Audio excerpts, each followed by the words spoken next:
আটা ময়দা সুজি এমনকি বেক করা ঝামেলা ছাড়াই তৈরি করবো আজকে মালাই কেক। এই মালাই কেকটা খেতে অনেক বেশি মজাদার, সফট, মুখে দিলে মিলিয়ে যাবে। এভাবে একবার হলেও কেকটা বাসায় অথবা অতিথি আপ্যায়নে তৈরি করে দেখবেন, সবাই অনেক বেশি পছন্দ করবে আর মজা করে খাবে। আশা করছি আমার এই সহজ মালাই কেকের রেসিপিটি আপনাদের ভালো লাগবে। তো এই জন্য এখানে আমি 8 পিস পাউরুটি নিয়েছি, আপনারা আপনাদের প্রয়োজন অনুযায়ী নিয়ে নেবেন। এখন এখানে 1 পিস পাউরুটি রেখে বাকিগুলোকে একটা সাইডে রেখে দিব। এরপরে 4-5টা একটা ছুরির সাহায্যে এভাবে করে কেটে নিচ্ছি।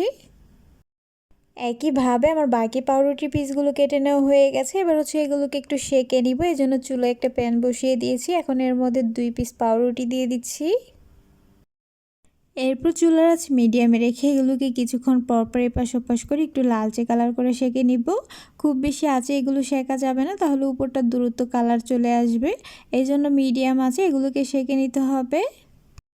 আর একইভাবে সবগুলো পাউরুটির পিস সেঁকে নেওয়ার পর এবার এগুলোকে একটা সাইডে রেখে দিয়ে চলে যাচ্ছি মালাই তৈরি করার জন্য। এই জন্য এখানে একটা পাত্র চুলায় বসিয়ে দিয়েছি। এখন এর মধ্যে 2 চামচ চিনি দিয়ে দিচ্ছি। এরপরে চিনির মধ্যে 1 চা চামচের মতো পানি দিয়ে চুলার আঁচ মিডিয়ামে রেখে একটা ক্যারামেল তৈরি করে নিব। ক্যারামেলের কালারটা যখন এরকম হয়ে গেছে, এই পর্যায়ের মধ্যে দিয়ে দিচ্ছি 2 কাপ লিকুইড দুধ।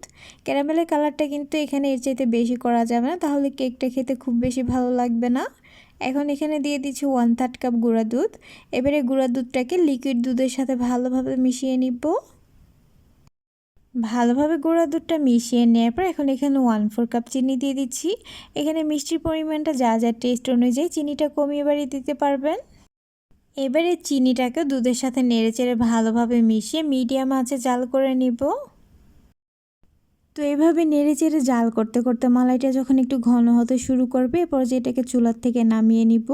মালাইটা আবার খুব বেশি ঘন করা যাবে না, তাহলে পাউরুটিতে আবার মালাই প্রবেশ করবে না। এরপর যে পাত্রে কেকটা সেট করব, এটাতে আগের থেকে সেঁকে রাখা পাউরুটির পিসগুলো এভাবে করে নিয়ে নিচ্ছি। তারপর এর মধ্যে গরম থাকা অবস্থায় মালাইটা দিয়ে দিচ্ছি।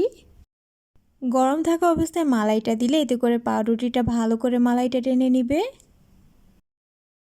এখন এর উপরে পছন্দ মতো বাদাম কিশমিশ কুচি দিয়ে দিচ্ছি। এখানে যত বেশি বাদাম আর কিশমিশ দিবেন মালাই কেকটা খেতে তত বেশি ভালো লাগবে। তো এবার হচ্ছে মালাই কেকটাকে একটা র্যাপিং পেপার দিয়ে ঢেকে নর্মাল ফ্রিজে রেখে দিব 1.5 থেকে 2 ঘন্টার জন্য। 2 ঘন্টা পর আমি এটাকে ফ্রিজ থেকে বের করে নিয়েছি। এর মধ্যে কেকটা খুব ভালোভাবে ঠান্ডা হয়ে গেছে। আর এই মালাই কেকটা ঠান্ডা খেতেই কিন্তু বেশি ভালো লাগে। দেখতেই পাচ্ছেন কতটা লোভনীয় হয়েছে। অতিথি আপ্যায়ন অথবা বাসার জন্য ঝটপট কোনো ডেজার্ট তৈরি করতে চাইলে এই মালাই কেকটা তৈরি করে নিতে পারেন। খেতে অনেক বেশি মজাদার আর সফট, সবাই অনেক বেশি পছন্দ করবে আর মজা করে খাবে। আশা করছি আমার এই সহজ রেসিপিটি আপনাদের ভালো লেগেছে।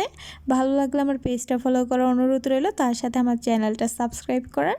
তাহলে আজ এ পর্যন্তই, আবার দেখা হবে নতুন কোনো এক রেসিপিতে। সে পর্যন্ত সবাই অনেক বেশি ভালো থাকবেন, সুস্থ থাকবেন। আল্লাহ হাফেজ।